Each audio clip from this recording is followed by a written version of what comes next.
তারেক রহমান প্রধানমন্ত্রী হয়েছেন মাত্র ৬ মাস হয়েছে। তবে এর মধ্যে তিনি এক ঝাঁক চ্যালেঞ্জের মুখে পড়েছেন। বিদ্যুৎ ও জ্বালানি সংকট থেকে স্বাস্থ্য ব্যবস্থা ও পররাষ্ট্রনীতি সবখানেই তারেক রহমানের বিএনপি সরকার চাপে আছে। তারেক রহমানের সকল চ্যালেঞ্জ সম্পর্কে বিস্তারিত জেনে নেওয়া যাক। বর্তমানে দেশের সবচাইতে বড় সংকট বিদ্যুৎ ও গ্যাসের সংকট। একদিকে লোডশেডিং, অন্যদিকে গ্যাস নিয়ে হাহাকার। নাগরিকদের জীবনের সাথে সরাসরি জড়িত এই খাতগুলোর অরাজক পরিস্থিতি বিএনপি সরকারকে চাপে ফেলেছে। এই বিশৃঙ্খল অবস্থার জন্য বিএনপি সরকারের নীতি ও কৌশল নিয়েও কেউ কেউ প্রশ্ন তুলছেন। এর আগে দেশের স্বাস্থ্য খাত নিয়ে তারেক রহমানের সরকারকে সমালোচনায় পড়তে হয়েছিল। সারা দেশে ছড়িয়ে পড়া হামের প্রাদুর্ভাব জনস্বাস্থ্যের জন্য এক ভয়াবহ হুমকি হয়ে দাঁড়িয়েছিল। ওই সংকটের মূল কারণ ছিল টিকা বা ভ্যাকসিনের সংকট। টিকাদান কর্মসূচি ব্যাহত হওয়ার ফলে কেবল হাম নয়, অন্যান্য সংক্রামক ব্যাধির বিস্তারও ঘটেছে। এদিকে জ্বালানি খাতের অস্থিরতা দেশের অর্থনীতিকে চাপে ফেলে দিচ্ছে। বৈশ্বিক রাজনৈতিক সংঘাত এবং আন্তর্জাতিক বাজারে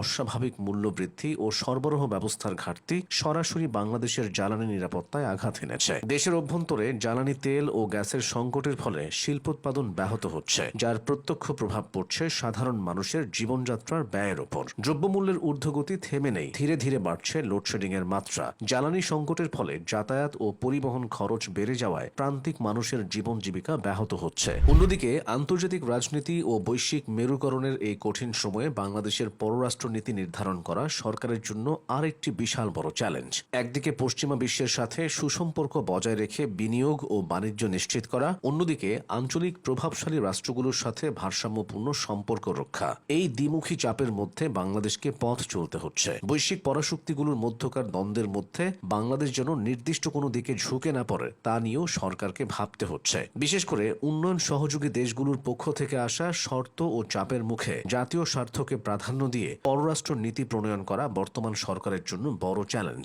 একই সাথে প্রতিবেশী দেশগুলোর সাথে অমীমাংসিত সমস্যাগুলোর সমাধান করার ক্ষেত্রেও শক্তিশালী কূটনৈতিক অবস্থানের প্রয়োজন। বিশেষ করে ভারতের সাথে নানা কারণে গত 2 বছরে বাংলাদেশের সম্পর্ক খারাপ থেকে খারাপতর হয়েছে। তারেক রহমানের সরকার সে সম্পর্ককে কতটা ভারসাম্যপূর্ণ করতে পারে সেটা নিয়েও চ্যালেঞ্জ আছে। অন্যদিকে অভ্যন্তরীণ রাজনৈতিক প্রেক্ষাপট এমন পরিস্থিতিকে আরো ঘোলাটে করে তুলছে। দীর্ঘদিনের রাজনৈতিক বিভাজন আর ক্ষমতা কেন্দ্রিক দ্বন্দ্ব সরকার পরিচালনার জন্য কঠিন একটি চ্যালেঞ্জ। বিরোধী দলগুলোর দাবি দেওয়া এবং সরকারের বিরুদ্ধে জনমত গঠনের প্রচেষ্টাকে মোকাবিলা করার পাশাপাশি নিজেদের দলের ভেতরেও শৃঙ্খলা বজায় রাখা একটি বড় কাজ।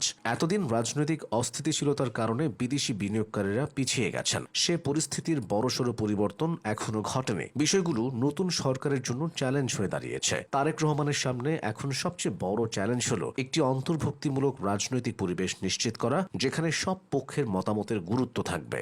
রাজনৈতিক বিভাজন কাটিয়ে দেশের স্বার্থে সবাইকে ঐক্যবদ্ধ করা না গেলে এই বহুমুখী সংকট আরো দীর্ঘ হতে পারে। সব মিলিয়ে ক্ষমতার এই সময়টিতে তারেক রহমানকে শুধু রাষ্ট্র পরিচালনা নয়, বরং নানা সমস্যার হাত থেকে রাষ্ট্রকে রক্ষার চ্যালেঞ্জ সামলাতে হচ্ছে। স্বাস্থ্য, জ্বালানি, অর্থনীতি এবং কূটনীতির এই চতুর্মুখী চ্যালেঞ্জ জয় করাই এখন তারেক রহমানের সরকারের আসল কাজ হয়ে দাঁড়িয়েছে।